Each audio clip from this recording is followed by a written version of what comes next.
My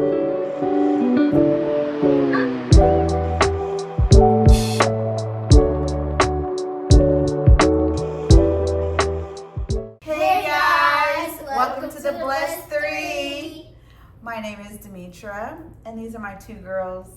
Amira. Nori. All right, Amira, how old are you, and what do you like to do? I am 15. I like to play volleyball, play video games, hang out with friends, and I also like to do nails. I'm a nail tech, so y'all gonna have to check me out. Awesome. All right, Nori, what is it that you like to do? I like to play outside, like have sleepovers with my friends and have fun. And I'm 9 years old, about to turn 10. Ooh, ooh. Yes. And a fun fact is you have a what channel?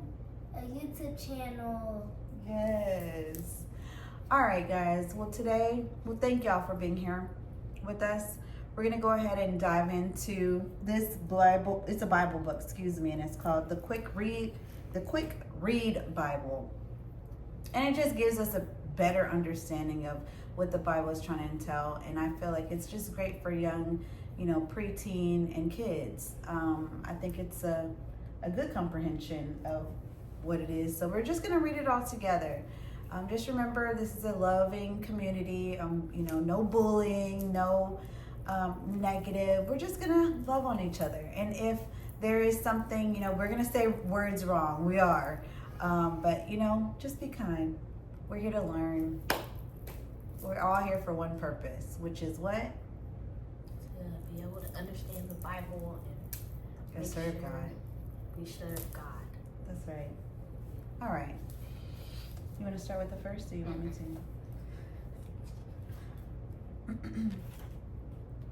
to? Okay. We're going to start with Genesis 1-2, the creation story. In the beginning, there was nothing at all. Then God created the heaven and the earth, but everything was still covered in darkness. So God said, "Let there be light." And there was light.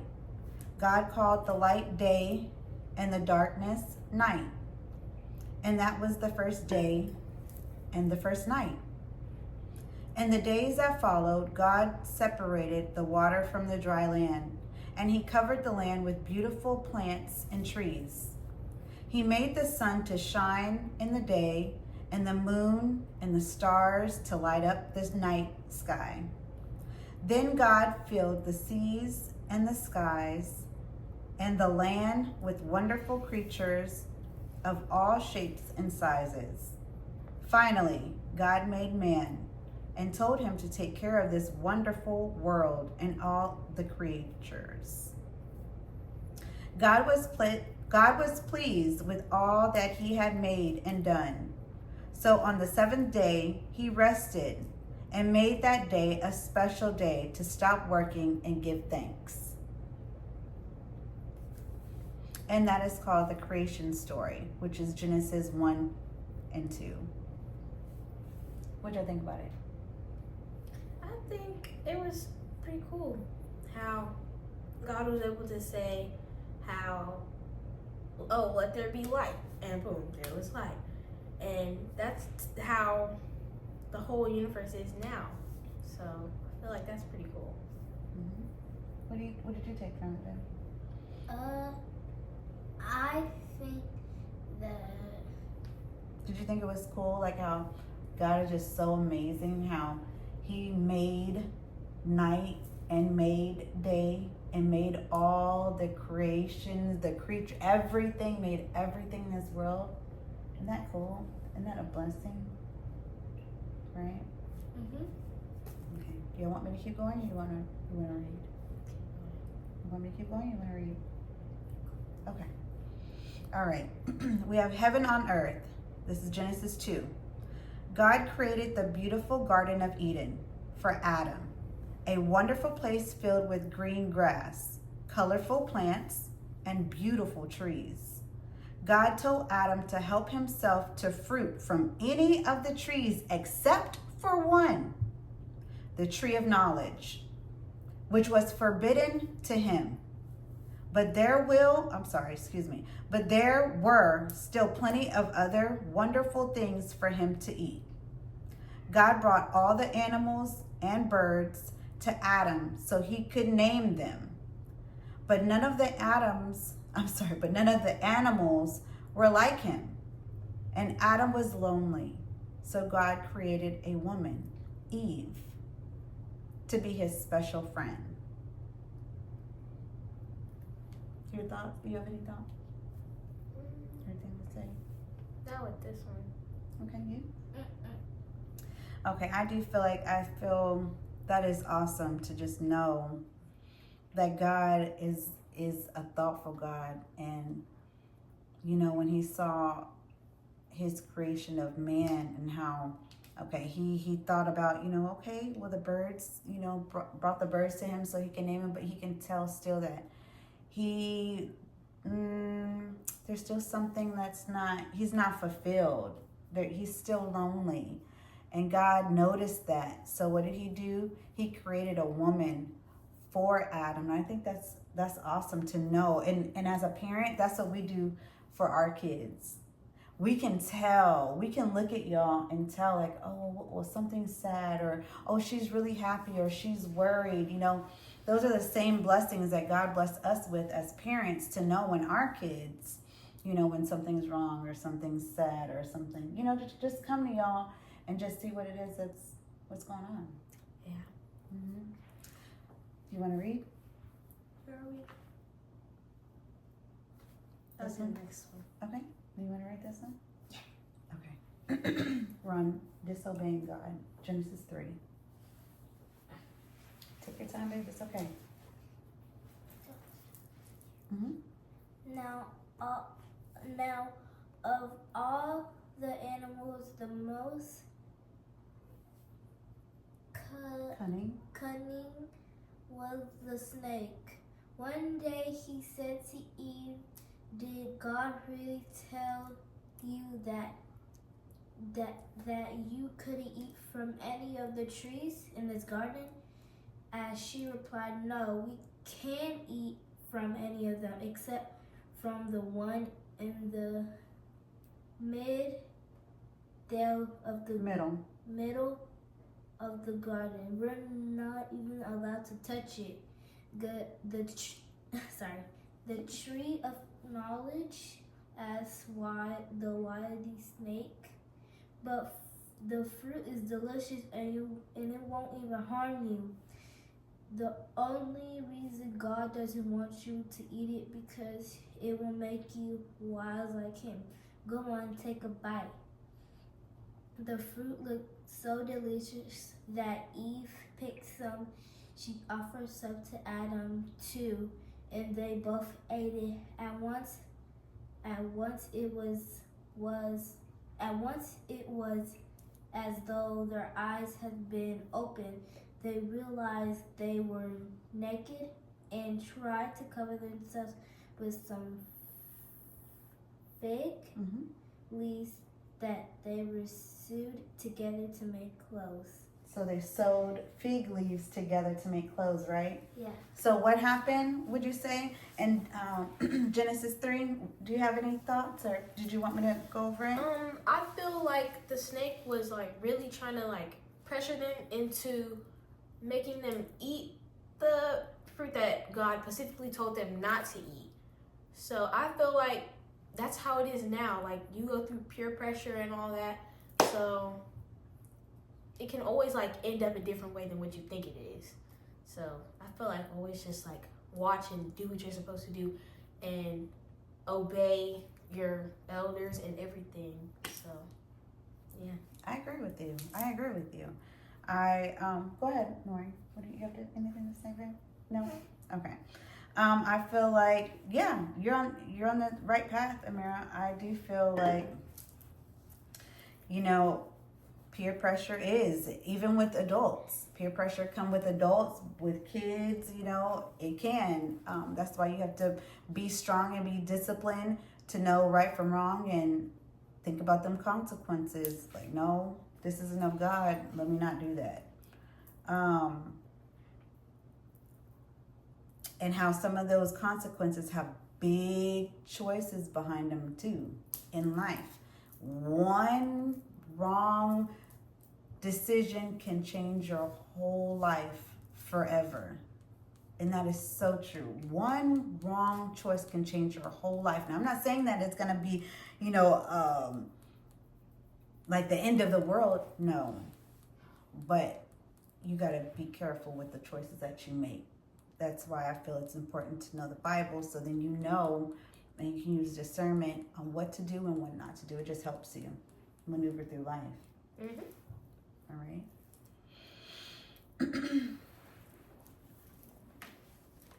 Later that Cast day. out. Oh, cast out. Genesis 3. Yes, ma'am. Later that day, God was walking in the garden. When he found Adam and Eve hiding behind some bushes, he knew exactly what had happened.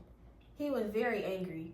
He cursed the wicked snake to crawl on its belly in the dirt for the rest of its life, and he banished Adam and Eve from the Garden of Eden. He told them that from now on they need to work hard to get their food from the ground, struggling with sharp thorns, choking weeds, for they had disobeyed him. Then he used some animal skins to make clothes for them and sent them from the garden. He placed an angel with a flaming sword to stand guard at the entrance. Any thoughts?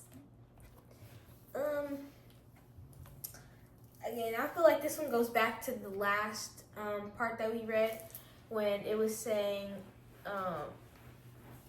how we were saying like choices come with consequences, and when you choose the wrong ones.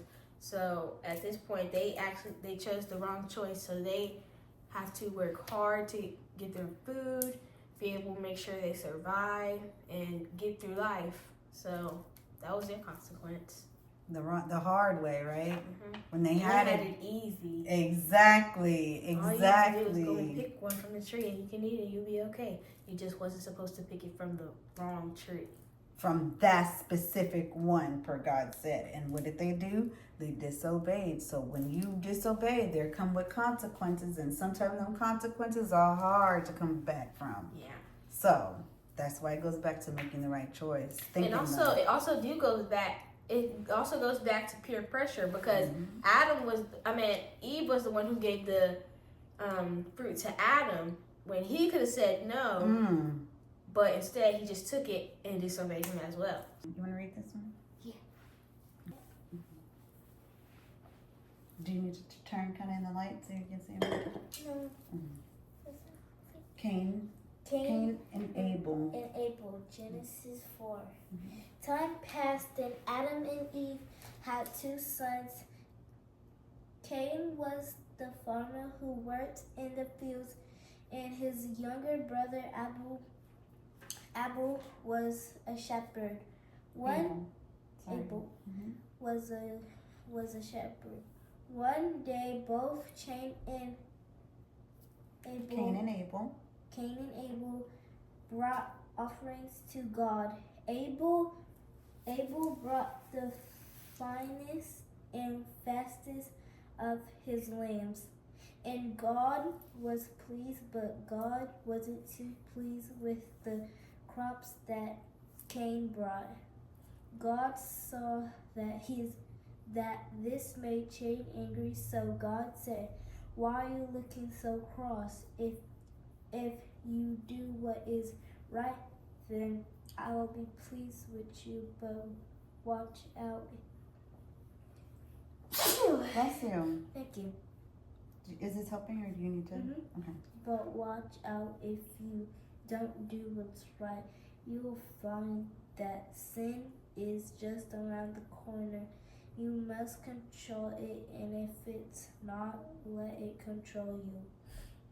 Cain didn't heed God's warning. He invited Abel out to the fields, and there, filled with rage and a bit bitterness, he killed his younger brother Later that day, God asked him, "Where is your brother?" Cain answered, "How should I know? Do you expect me to watch over him? I am my brother's keeper?" But God saw Abel's blood on the ground and was angry. He knew what happened. He punished Cain and sent him away from his family to wander from this place to place without a home. That's deep. Do you have any feedback? Cain and Abel, they were brothers, right? Isn't that what happened? They were brothers, and and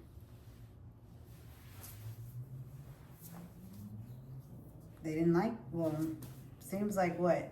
One didn't like the other, and he like got jealous because, in a way, he felt like his brother was better like kind of better than him, or like felt like he got more praise than he did. So I feel like if his brother was not there, he would get that praise instead of his brother, since he wouldn't be there anymore. Do you think that's right? Do I think that's right? No. You should never be that angry to kill your. No. Never, right? It should never get to that point. Absolutely. I agree with that. Let's see what happens. All right, you want me to read? Yeah. You want me to read? Noah builds an ark. Genesis 6:7. Many years passed, and soon there were lots of people in the world, but they were becoming more and more wicked. And this made God very mad. Sad. Oh, I'm sorry. You're right. Thank you. Made God very sad. He made up his mind to send a huge flood to destroy everything he had created. But there was one good man on the earth who loved and obeyed God. His name was Noah, and he had 3 sons. God told Noah to build an enormous boat so that he and his family might be saved, along with 2 of every living creature. When people saw Noah building a boat in a desert, they made fun of him. But Noah ignored them, for he trusted God. He built the huge boat out of cypress wood. It had many rooms inside and was 3 decks high. God told him exactly how it should be made and how big it should be. Noah and his 3 sons took a long time to finish it. When the ark was finished, Noah, his wife, his sons, and their wives loaded it with food for themselves and the animals. Then God sent the animals into ark, 2 by 2, 1 male, 1 female, of every kind of animal. Once they were all safely in, God closed the door behind them. Let's start with you. Any suggestions? Anything? Any comments you have to say? Or what do you think? I think that was smart for them to build an ark, so like when the flood was going to happen, they'll like float somewhere that's safe. Mm-hmm. Mm-hmm. Any? Not this time. No? Okay. All right. Let me read this on the side. It says, this story contrasts Adam and Eve's disobedience, which caused a spiral of destruction, with Noah's obedience, which led to his family deliverance. One thing I will say is that's like how it is today. The world seems like it's getting more wicked and wicked and wicked. And, you know, the stories that you see on the news or just people in general, and it's just sad, you know? I pray for that. I pray for us. I pray for everyone. But it's sad. And that just reminds me of today. You know, it shouldn't be like that. God made all of us. We should never hate anyone because their skin color, the way they look, or because anything. We're all his creation. And that's all that matters. And we should all love each other as one. I feel we wouldn't be in the position that we are in if we all just put love first. I really truly believe that. You want to read? Yeah. I want to read. Then it began to rain, and how it rained. Water poured down from the skies, springs under the earth broke through the ground, and water flowed out everywhere. Soon water covered all the land. Every living creature was drowned, every human, every creature that crawled upon earth, even birds. The whole world was washed clean. All the towns and cities were washed away. Even the highest mountains could no longer be seen. The ark and its precious cargo floated on the world of water. For 40 days and 40 nights it rained. Then at last it stopped. But even then, water continued to cover the earth for 150 days. God didn't forget about Noah or the animals. He made a wind blow over the earth, and the flood waters began to go down. As the last ark came to rest on the top of a mountain, when the tips of the mountains began to emerge from the water, Noah sent out a dove from the ark to see if water still covered the world.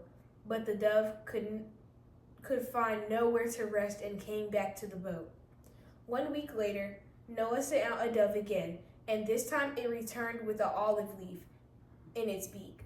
Now Noah knew that the flood was over, for the trees were growing again, and it was time to leave the ark. Noah was filled with gratitude, and God promised to never again send such a terrible flood. He put a beautiful rainbow in the sky as a reminder of his promise. I like this one. You have anything to say? I feel like trust is like, just trust your first instinct. Because really, your first instinct is like basically God telling you what's good, what you should do and what you should not do. So I feel like just go with your first mind. I like that. Do you want to go or you want me to go? Wait, what? Do you want to give your thoughts on this part? Yeah. Yes, ma'am. Yes.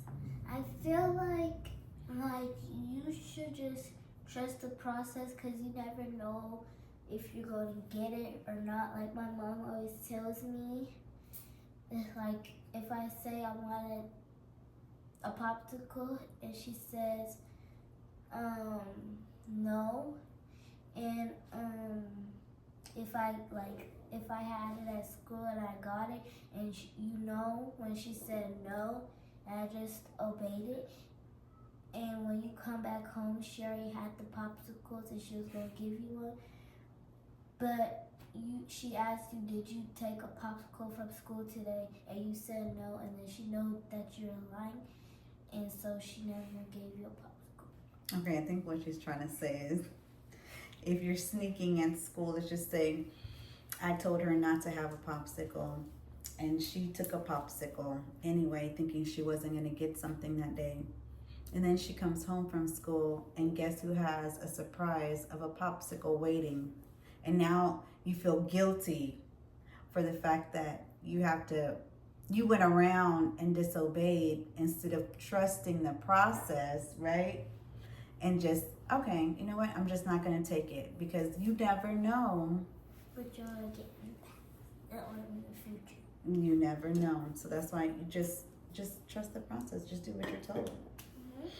I'd like to go ahead and add to this paragraph. I do feel like we go through this. This is now. This letting you know. Struggles don't last forever.